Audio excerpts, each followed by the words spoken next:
And so, as part of our conversation today, the first thing we're going to do is show the front end experience. That's really important, is what's the end result of the configurations. And then I'm going to show the back end. Where does it get configured? How does it get configured? What are the prerequisites for configuration? Yeah, that sounds great, Mark. Thanks for that summary. And just what I'm really going to highlight today is the end user experience. So, what is it that the candidate would see related to these different pages in the shopping cart product? What you will notice here is that this is a portal environment. So, similar to, might be using the applicant portal today. But you can also have this as a public facing site as well. And so there's many ways you can kind of approach this with your institution. We're happy to kind of break that down.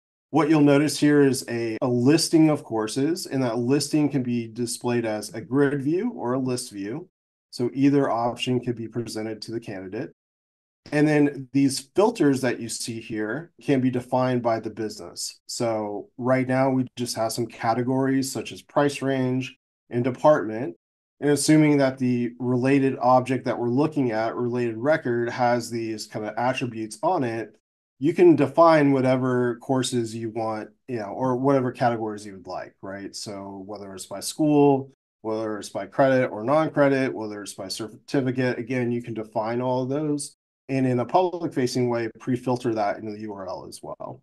But as I can see here, if I want to filter just to demonstrate this here, and just show only pharmacy related programs, you can see that that filter has now been applied. On this listing page, the images, the fields that display are all easily configured. But if you didn't want to show start date, end date, but instead some other sort of field or attribute to whatever record, again, you have a lot of control as to what you want to display. If I were to go ahead and click into one of these courses, such as this one, and this is the detail page that Mark was referencing, where I can, have the image, the details, and then every course has a description, which lives on the related backend record. So I'm not having to necessarily go into FormBuilder to update this, but it's just referencing data behind the scenes. As I look at this, if I were wanting to add this to my cart, I could click Add to Cart, and I could go ahead and view cart and check out, or I could continue shopping. So you'll notice here that I've already done this, but the cart has updated to 2 records. And if I were to log out and log back in and come back, it will remember the fact that I've added 2 things to the cart, similar to if you shop on Amazon or something like that as a save now later option. So if I want to go ahead and continue shopping, I can now click my cart. In this cart kind of scenario, you can see that 2 of these courses were selected. In this case, I just want to pick one, of course, and I can see the total and my checkout process. Now, something that we do support as part of our product is the ability to offer discounts at either a price level, a fixed price level, or a percentage based level. And those can be by course. So as an example, if I had this course and then a second pharmacy course, if the coupon was only good for this course, coupon would only be applied to this course and then applied to the total. So in this case, and you can define whatever you'd like those codes to be. So there's some configuration steps to that. In this case, I have a percentage-based code for ERX 2024. If I hit apply code, you'll notice that the discount was applied, and now my total is $156. Now, at this point, I could continue shopping, but what I'm going to show now is the proceed to payment piece. But if I go ahead and proceed to payment, that will take me to the gateway page here, where I can enter in my details. I can see the total amount.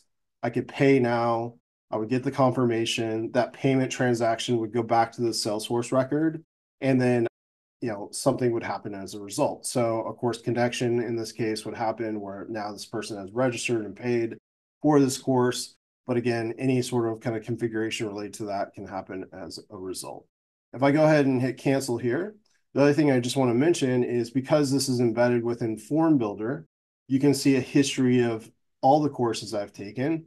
So, as a demo record, I have a lot here, but if you're wanting to give the candidate the ability within their portal to see, perhaps if you have some sort of integration, what grade did they get? Did they complete the course? And they can, as a candidate, I could click in here and see history of all the courses I've taken. I'm really going to focus around the back end experience. And in our use case here, I'm showing the FormBuilder RX tab, where we are going to cover Cart Builder and Payment Builder. Before I do that, in our use case, what Matt was showing a use case where course offerings were being used as the products.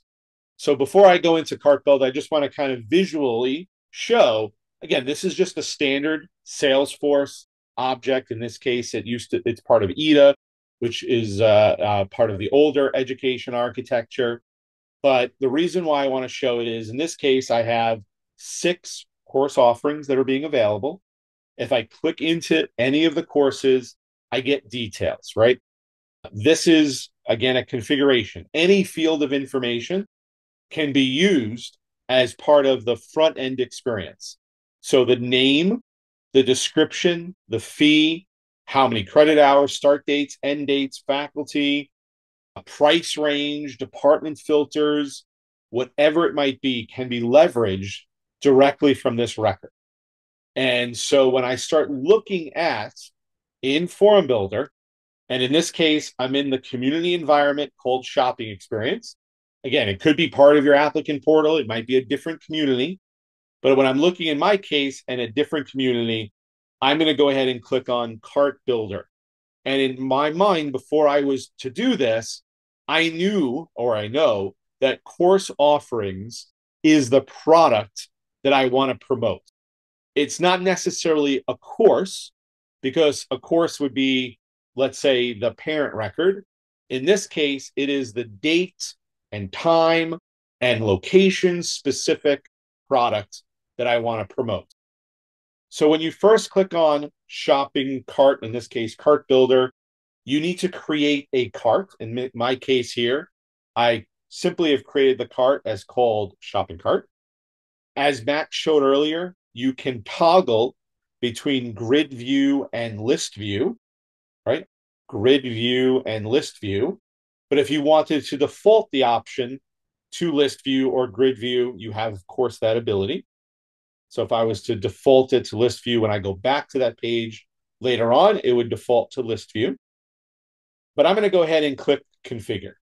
And when I click configure, this is where you're now able to view and as well set up all of the configurations related to the cart itself. So I'm going to kind of go through this step at a time.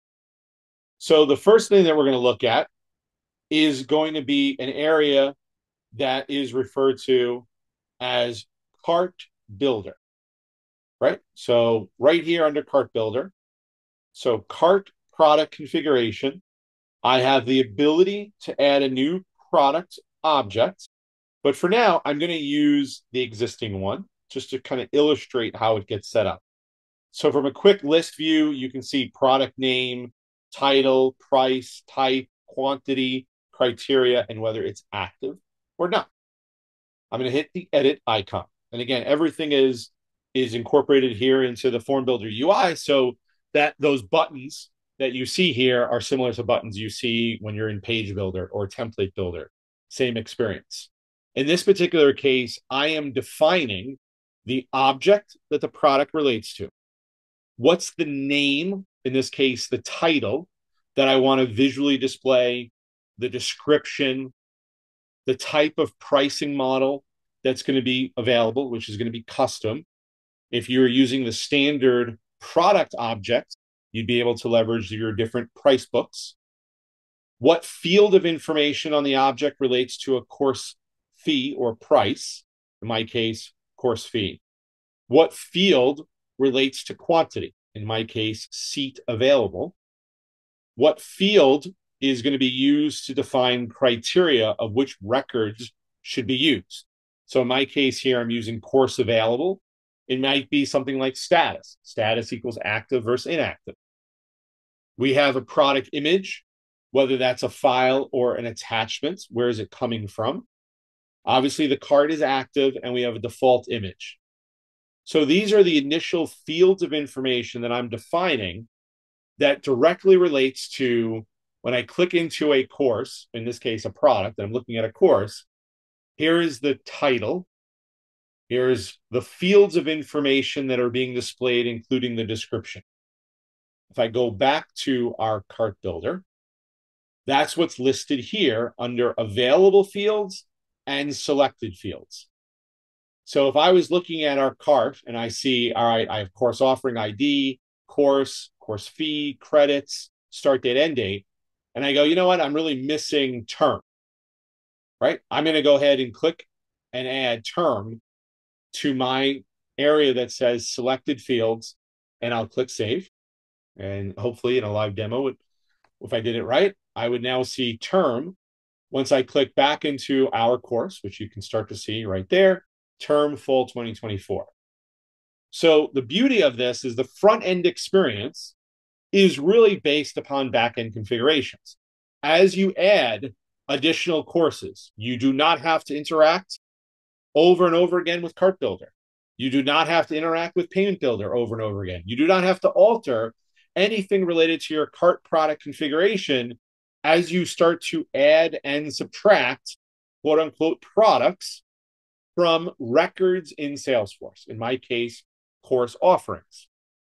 Now, if I go back to our shopping cart experience, and again, I'm going to go back, and again, it defaulted to list page. You can see filters on the left. Filter by price range, by department. These are areas that are also configurable as well. I have 3 filters, one of which is inactive, which is category, but I have filters for fields of information labeled price range and department, which again are fields of information related to course offering. So if I wanted to set up a, here's all the professional development courses that you can register for, you obviously are creating the records themselves, and the products and the carts themselves are just looking at the data in Salesforce. So in this case, I have price range as a filter. That's defined as a pick list. We can define the order of that filter. So what appears first versus second, field type, etc. And of course, you can always add additional filters against any kind of pick list field or multi-pick list field related to the object that relates to your cart, which again, in my use case, is called course offerings. Now, you could have multiple products related to a single shopping cart. So again, I'm not going to go through the entire process, but in terms of adding new product objects, if I wanted to add, let's say I had a product object called material or materials, and I had fields of information related to the title, related to description and quantity and criteria, right? I'm simply selecting the fields of information that eventually I'd want to display when it came to this new type of product called materials. So I have course offerings and I have materials in the same shopping cart experience, which just means that you'll have filters on the left. You'll have the ability to have different URL parameters to say only show materials versus only show carts. Okay. That's what is related to your product configuration and your filters. Now, once a transaction is being made, this is where you start to interact with some of the cart objects that relates to a FormBuilder Rx, which in this case relates to transactions. So in terms of an order, if the course offering is the product, then the actual offering, in this case, what record gets transacted with, can be additional objects. In this case, we have an object called user order. And user order just is, think of a deli counter. It's the ticket that you're pulling when you're at the deli counter. That is an order. So when someone says, I want to purchase, in this case, a specific item, criminal law, and it goes into my cart, if there's space available, right? If there's some sort of availability for that, what happens is that starts to create an order. And as that creates an order, that order has a status. And that order eventually becomes an order item. which then relates to the actual transaction. And if there's any discounts, as Matt showed earlier, there's actually discounts and coupons. Again, any object that you would like that defines those items can be incorporated. Okay. So this is your cart configuration.